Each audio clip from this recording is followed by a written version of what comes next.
NFL Week 8. We start off with the running back rankings. I have bad news. Real bad. Unfortunately, this week is what I like to call Murderer's Row. 6 teams on bye. Get the orange slices out, man. Get them out. The guys on the bench are getting the call up from the practice squad, and they are going in your lineup. This is an important week to get the rankings right. We're going to factor in weekly rankings and rest of season, so you will see the bye week players here, but we'll break down name by name. The 6 teams on bye, get ready for them. Cardinals, Lions, Jags, Raiders, Rams, Seahawks. 6 teams. It's a lot to break down. So name number 1 for the running back rankings, and we're looking at week 7 rankings right here. We're going to go through this tier list and make the modifications that are necessary.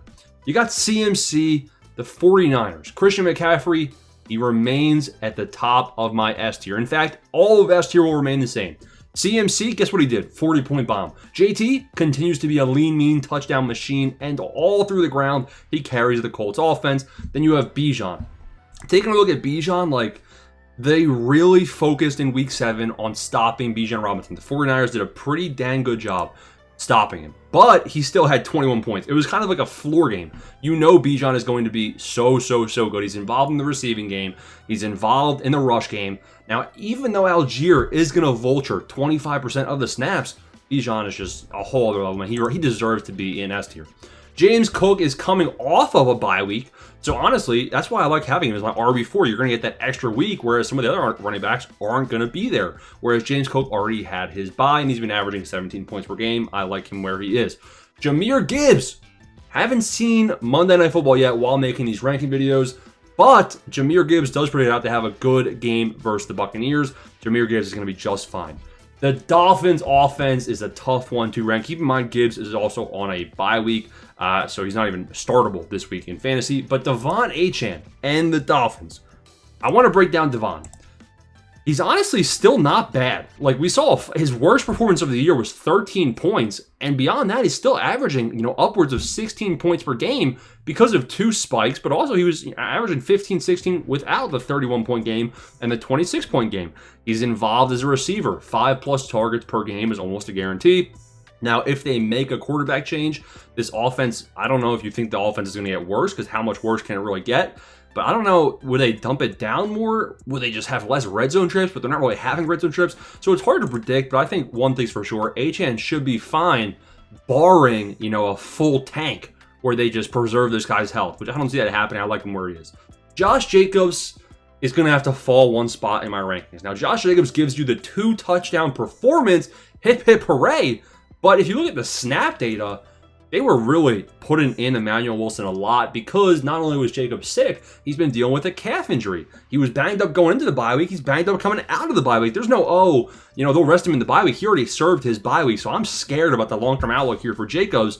But I still think he's fine, man. He'll get himself right. He'll skip some practice time, and he still had 2 touchdowns in his game to salvage his mediocre effectiveness. The one we're going to put ahead of him, it's not really that Jacobs is falling, it's that Javonte has to rise, man. Javonte Williams, league-winning running back 2025. 19 points against the Washington Commanders. Not really as involved in the receiving game as you would have liked. Only, 4 targets, only 1 catch. But he had 120 rushing yards, the second highest total of the year. And, they completely steamrolled Washington. Versus the Denver Broncos in Week 8. I don't care who the Cowboys play, man. I know the Broncos have a tough defense. I know it's at Mile High. I still like Javonte where he is. He's got to keep climbing these. There's an argument to be made that he's ahead of Achane too, but I like him where he is for the rest of the season. Saquon Barkley, the Eagles take on the New York Giants, and I think the revenge game is imminent, but Saquon has not had as high of a ceiling yet. We haven't seen him display the same 2024 level ceiling, so I think that's fine. I actually had Scatterbo ranked pretty aggressively, even going against a tough Denver Broncos defense. And taking a look at what Cam Scatterbo did, he honestly did deliver. You had Tyrone Tracy vulturing the rushing touchdown, 30-yard rushing touchdown. The O-line performed insane. But you can see Scat Pack 14, 24, 13, 14, 31, 18. You're starting Scat Pat every single week. Last time you faced the Eagles, 100 rushing yards, 3 tutties, and they take on the Eagles again. So Scatterbo has to be up here. Yeah, I mean, there's an argument to be made to put him higher up in this list, believe it or not. Ashton Jeanty did absolutely nothing in week number 7. Absolutely nothing. Good thing they're on bye week. Hopefully they can figure it out. Hopefully they go sign a new quarterback, to be completely honest. So Jeanty in the rest of season rankings, he might have to fall a whole tier just because of how bad this offense is, and I'm going to have to bump him down a whole tier. Now you have Lamar Jackson coming back after their bye week, which is a good thing, a very good thing. Now, for Derrick Henry specifically, the offense is going to be very good. I think they're still going to use him a lot. Problem is, they're going to be down in a lot of games because their defense stinks. I think he deserves to be where he is. Kyren Williams, kind of volatile. You know, his floor is relatively safe. 8 points, 10 points, 10 points. That's not a weak losing performance. And he still has a couple. He's got 31, 19, 17. It's kind of just eh. And you know who's not eh? Mr. Judkins. Judkins has to rise up in these rankings. This guy has been cream of the crop. Keep in mind, Kyren is on a bye in week number 8. Derrick Henry, Ashton Jeanty, bye week for Jeanty. For the Buccaneers, I'm assuming Rachaad White is out. I'm assuming that Bucky Irving is going to be out for week 8 because of how fast he was ruled out for week 7. Any week where you have Rachaad White as the starter, I like him where he is. Breece Hall probably has to fall in these rankings. Now, rest of season, there's an argument to be made to not drop him too much, because if you take a look at Breece Hall, sure, he hasn't been great, but there's potential trade rumors. He's been linked to a couple of teams for trades. So rest of season, don't drop him too much, but this Jets offense sucks. Jaylen Warren is elite. He's a must-start back. In fact, he's going to be top of C tier for me. I mean, this guy has been very, very good for this Pittsburgh Steelers offense. Travis Etienne, not super exciting. You know, theoretically, the rookie running backs start taking more and more of the role. You have LeQuint Allen Jr. and Tuden, both vulturing some of the receiving role. So I like him where he is. Chase Brown had his best game of the year in terms of effectiveness. Can you rely on this Bengals team to continue being okay? I mean, in the weekly rankings, Chase Brown has to rise up just because of how many bye weeks there are. But take a look at Chase Brown. I mean, still not really averaging much at all. No touchdown, only 12 points. He did have his best rushing total. But the thing I like here is their schedule. They take on the Jets, easy. They take on the Bears, easy. Bye week, and then Steelers. They just dropped 100 points on the Steelers, easy. Patriots, Ravens. I mean, this is the Ravens twice. He's got some pretty good matchups coming up here on the schedule, even pushing the fantasy football playoffs. So rest of season, Chase Brown might actually jump up back in my rankings. It's kind of a toss-up in this range, but they're all viable starters. Kamara might have fallen if not for the fact that Kendre Miller, we get the news he tears his ACL. And just like that, Alvin Kamara, I mean, he's going to be the lead back. Continued on. I mean, keep in mind, Kendre Miller and Kamara were almost splitting rushing attempts. Not anymore. Jordan Mason, you know, any week that we don't have Aaron Jones, Jordan Mason is going to be a must-start player. 12, 12, 10, 24. He's been disappointing so far this year, but he's been playing a good amount of snaps. He's been getting the opportunity. I like him more so as a flex play, though, so I am going to drop him down a full tier right here. Montgomery is on a bye week, and we haven't seen him play yet, so we're not going to touch him. You might argue to add DeAndre Swift higher up in these rankings, and I can't do it. I don't think I can do it. Now, DeAndre Swift, he's helping out my best ball teams with some of these spike weeks. Back-to-back good weeks, 26 and 21. I mean, take a look at week number 7. He had 1 touchdown. He had 100-plus rushing yards in back-to-back weeks, but still not super involved in the receiving game. Good matchups coming up. Ravens, Bengals, Giants. And he takes on the Steelers. I mean, there's some good matchups here for Swift.